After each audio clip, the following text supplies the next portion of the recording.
Back now to the state of play with the looming government shutdown just about 24 hours away. We are talking to representatives from both sides of the aisle. Joining us now to discuss the impending shutdown is Representative Gregory Meeks, who serves New York's 5th District in Congress. Representative, always good to have you on the show. Can you give us a readout of what happened during the meeting this afternoon between congressional leaders and President Trump? Well, it seems as though there's not an agreement.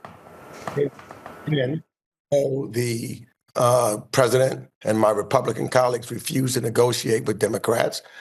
From what I'm hearing, and we will be talking with Leader Jeffries directly in a few minutes, that they clearly put on the table as to what was important for Democrats and what we need to get done to save health care for Americans. When you talk about the cuts that will be made to Medicaid, as well as to the Affordable Care Act, it's a dire need to make sure that we get a deal done and have negotiations which have not taken place until today.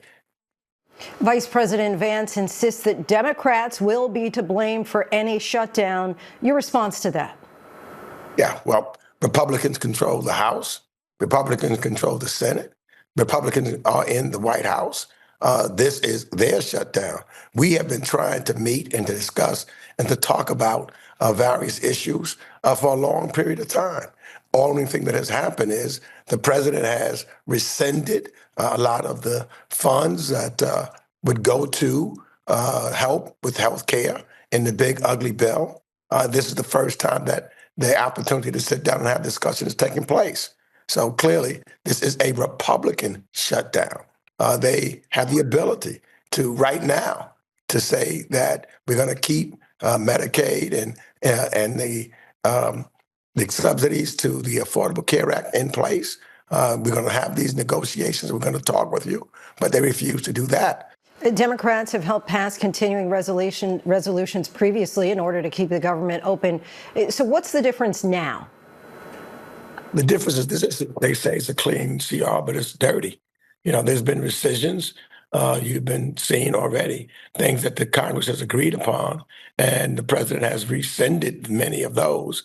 So there's an urgent need to make sure that health care continues for the American people. There's letters going out now where these health care bills are going up $400 a month. There's an urgency to get this done right now. They have not met with us for the first time in 8 months. This is the first time that he sat down with Leader Jeffries and Senator Schumer. They don't want and refuse to negotiate with Democrats. They prefer to move on with these partisan Republican bills.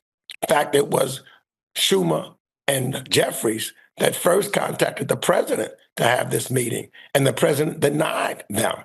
And finally, because of pressure, they've had this meeting. They have been absolutely uncooperative and refused to meet until this point. The director for the Office of Management and Budget has threatened to fire federal workers and not merely furlough them, workers whose jobs, he says, don't align with the president's agenda. Democrats have called it an intimidation tactic, but more than 150,000 federal workers have already left their jobs under Trump after pressure from DOJ. So why believe it's simply an intimidation tactic this time around? Well, I think the American people will truly see that what he's after and what he's done is negative to the American people, the American workers. You know, many of those that he had fired under DOJ went to court and they had to be brought back. In fact, even he had to bring some of them back to keep functions moving forward.